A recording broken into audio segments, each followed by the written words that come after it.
ابو الحسن خرقانی ایک بزرگ گزرے، یہ حضرت باعزید مستعفی کے سجادہ نشین ابو علی سینا سائنسدان ہے بہت بڑا، وہ حضرت ابو الحسن خرقانی کا مرید تھا۔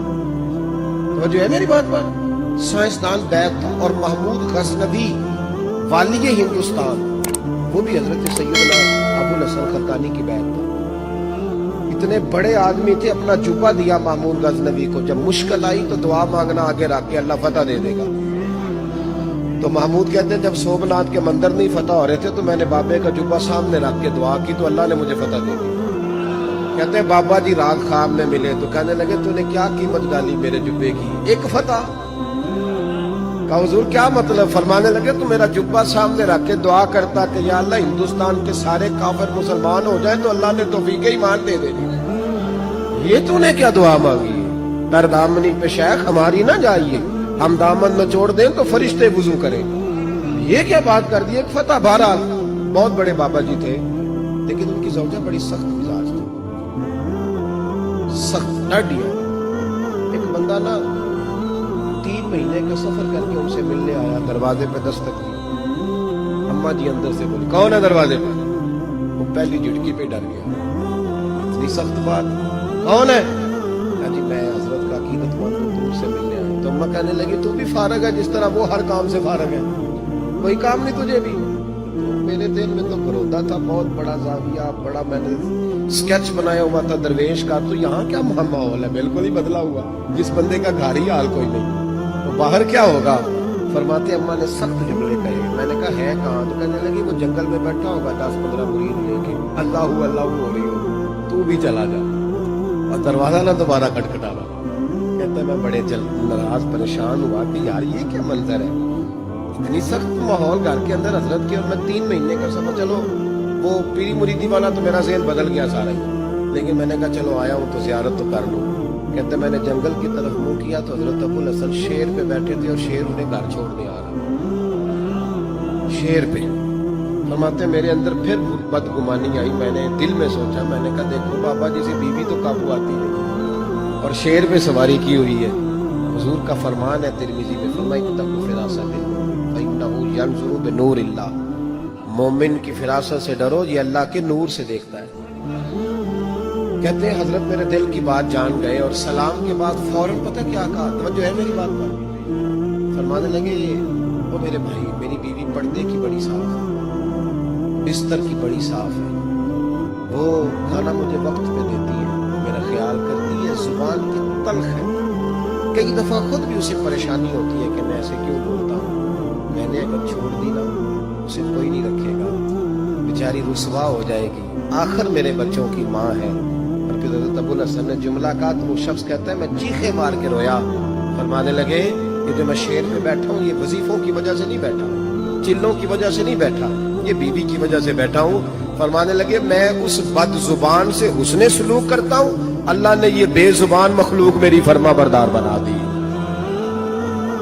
او بھائی کس طرح کر کے نظام زندگی چلے گا؟ میرا یہ عنوان نہیں، ورنہ میں اس پر بڑی باتیں کر سکتا ہوں، عنوان نہیں، حالانکہ ہر ایک موضوع کی آج کل ضرورت ہے، ہر اصلاحی موضوع کی ضرورت ہے، پر میں ادھر جاتا نہیں۔ حضرت ام سلمہ رضی اللہ تعالیٰ عنہ کہتی ہے میرے شوہر حضرت ابو سلمہ بڑے شفیق، بڑے مہربان آدمی، مدینے میں اتنا شوہر پیار کرنے والا دوسرا تھا ہی کوئی نہیں جتنے میرے شوہر تھے۔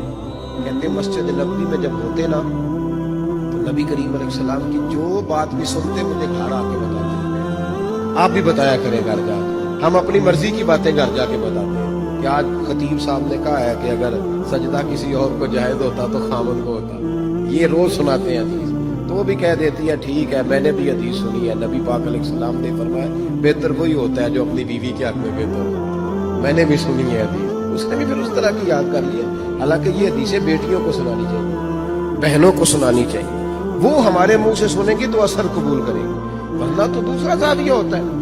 حضرت ام سلمہ کہتے ہیں بڑا ہی پیار کرتے، جو بات سنتے نا مجھے آ کے سناتے۔ ایک دن آئے تو کہنے لگے لے ام سلمہ آج تو میں تحفہ لایا ہوں تیرے، میں نے کہا وہ کیا؟ فرمانے لگے آج نبی کریم نے فرمایا جس بندے پر کوئی مصیبت آئے وہ پڑھا کرے انا للہ و انا الیہ راجعون، الذین اذا اصابتهم مصیبہ قالوا انا للہ و انا الیہ راجعون، یہ پڑھے تو تو نبی پاک نے فرمایا اللہ نے جو چیز لی ہوگی نا اس سے بہتر چیز اسے عطا کر دے گا۔ آپ سمجھتے ہیں یہ صرف فوتگی میں پڑھنا چاہیے، حالانکہ چھوٹی سے چھوٹی مصیبت پر بھی پڑھنا چاہیے۔ اللہ جو چیز لے گا اس سے بہتر چیز عطا کرے گا۔ جناب ام سلمہ کہتی ہے میرا حضور کی ہر حدیث پر اتنا ایمان تھا، اتنا کہ جیسے اپنے زندہ ہونے پر ایمان ہے۔ فرماتے ہیں میں نے وہ وظیفہ پڑھ لیا، جب بھی کوئی مشکل آتی میں اس کو پڑھتی، جب بھی کوئی مشکل آتی میں پڑھتی، مجھے اللہ بہتر چیز عطا کرتا۔ فرماتی ہے میرے اوپر ایسی مصیبت آئی جو میں نے کبھی سوچی نہیں، میرے شوہر کا انتقال ہو گیا۔ میں نے پڑھا انا للہ و انا الیہ راجعون، لیکن فرماتی ہے یقین بھی کامل تھا، یہ بخاری میں ہے، یقین بھی کامل تھا، پر سوچتی تھی ابو سلمہ سے زیادہ مہربان شوہر کیسے ملے گا۔ ایمان بھی پکا ہے کہ حضور نے فرمایا اللہ بہتر چیز دے گا، پر اس سے بہتر میرے خاندان اور قبیلے میں دوسرا ہے ہی نہیں۔ فرماتی ہے کئی دن ساری عدت اسی پریشانی میں گزر گئی کہ میرا تو ایمان پکا ہے کہ اللہ بہتر چیز دے گا، تو ابو سلمہ سے بہتر شوہر کیسے مل سکتا ہے۔ کہتی عدت گزری تو پھر مجھے پتا چلا کہ مصطفیٰ کے ہر فرمان میں حقیقت ہے۔ خود نبی کریم نے فرمایا کہ ام سلمہ میں تیرے ساتھ نکاح کرنا چاہتا ہوں۔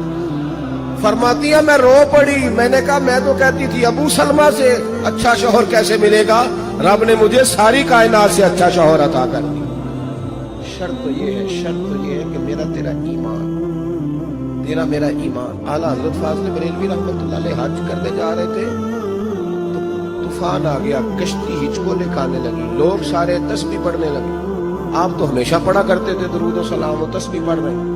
اعلیٰ حضرت سے کہنے لگے بابا جی دعا کرا دیں۔ آپ فرمانے لگے ذکر فکر کرو پر انشاءاللہ تعالیٰ یہ دریا یہ کشتی ڈوبے گی نہیں، یہ کنارے تک جائے گی۔ کہنے لگے بابا میں آپ سے کہا دعا کرا دیں اجتماعی، تو آپ کرامت سنا رہے ہیں، دعا کر دیں۔ فرمایا کہہ دیا نا نہیں ڈوبے گی۔ اب لوگ تھوڑے سے ناراض ہوئے، تھوڑی دیر گزری تو طوفان واقعی تھم گیا۔ اب وہ لوگ آہستہ آہستہ پریشان ہونے لگے، اعلیٰ حضرت کے قریب جا کہنے لگے حضور بے ادبی ہو گئی، پر بتائیں آپ کو کیسے پتا تھا نہیں ڈوبے گی؟ فرمایا اپنی بات پہ نہیں، مصطفیٰ کی حدیث پر اعتبار ہے، حضور نے دعا بتائی ہے سواری پہ بیٹھو تو پڑھ لو، میں نے پڑھ لی تھی۔ کیسے ہو سکتا ہے کہ نبی پاک نے کہا ہے حادثہ نہیں ہوگا، تو پھر چاند تو ٹوٹ سکتا ہے، سورج تو گر سکتا ہے، پر مصطفیٰ کی بات غلط نہیں ہو سکتی۔ مسئلہ تو یہ ہے کہ یہاں ایمان کی وہ کمزوری ہم سوچ رہے ہیں، آپ ناراض نہ ہوئیے گا بالکل بھی۔ پتہ کیا ہوتا ہے 1,24,000 کم و بیش انبیاء دنیا میں آئے، سارے داڑھی والے تھے، صحابہ سارے داڑھی والے، اہل بیت نبوت سارے، اولیاء اللہ سارے۔ میں اپنا چہرہ جب آئینے میں دیکھتا ہوں تو میں کیسے اپنے آپ کو مطمئن کرتا ہوں بغیر داڑھی کے؟ اللہ نے عورت کو داڑھی دی نہیں، اس نے پسند کی، مرد کے چہرے پر کیسے مطمئن کرتا ہوں؟ یہ ایک بات ہے۔ اب اس کے لیے اس ملک میں دین نافذ ہوگا تو تب داڑھی رکھنی ہے، یہ تو کوئی مطلب نہیں نا، یہ تو ہمارا خود نافذ کرنے والا کام ہے۔ میں نے کہا تھا ناراض نہ ہوئیے گا، صرف بڑی معذرت سے سمجھانا پڑتا ہے نا کہ یہ ڈیوٹی ہے، لیکن آج تک ہم اس بات پر قائل نہیں ہو سکے۔ کہتے ہیں نہیں میں گناہگار ہوں، نیک ہو کے رکھنی ہے، تو میں نے کہا آپ روٹی اس وقت کھائیے گا نا جب نیک ہو جائے گا، یہ والی قسم اٹھاؤ نا پتہ چلے، یا کہنا میں نے پیسے اس وقت جیب۔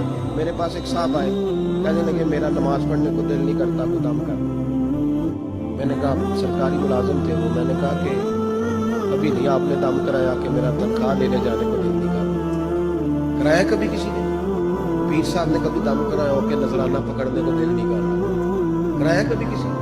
کیا تماشا، یہ جھوٹ ہے، یہ جھوٹ ہے کہ میرا دل نہیں کرتا، اس لیے کہ جس چیز کی اہمیت دل میں بڑھ جاتی ہے اس کو دل کرنے لگ جاتا ہے۔ شرط یہ ہے کہ ہمارے دل میں اس کی اہمیت، ہم نے اہمیت ہی نہیں بنائی آج تک نماز کی، پردے کی اہمیت ہی نہیں بنائی۔ بڑے بڑے حاجی نمازی ان کی عورتیں بے پردہ پھرتی ہیں، بے بکت پھرتی ہیں، دلیلیں دیتے پھرتے ہیں لوگ۔ کس بات کی دلیل؟ کاہے کی دلیل؟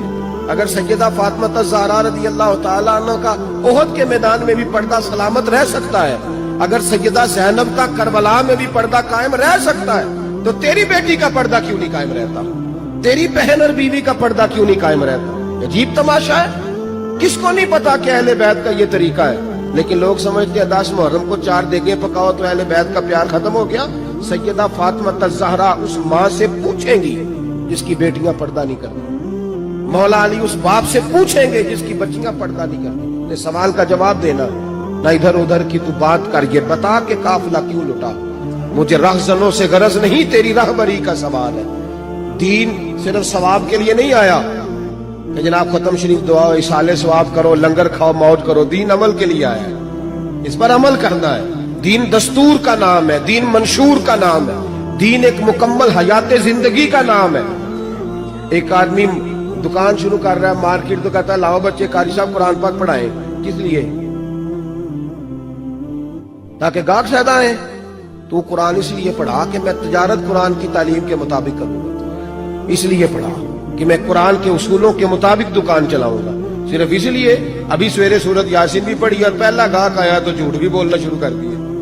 کیا مطلب ہوا؟ آج بھی کیتی جاندے ہو تے لو بھی پیتی جاندے ہو، کھو کے مال یتیماں دا تے پیٹ مسیتی جاندے ہو، پھٹ دلاں دے سیندے نہیں تے ٹوپیاں سیتی جاندے ہو، نفس تے چھری پھیر دے نہیں تے دمبے کیتی جاندے ہو، فرض پلائی بیٹھے ہو، نفلاں نیتی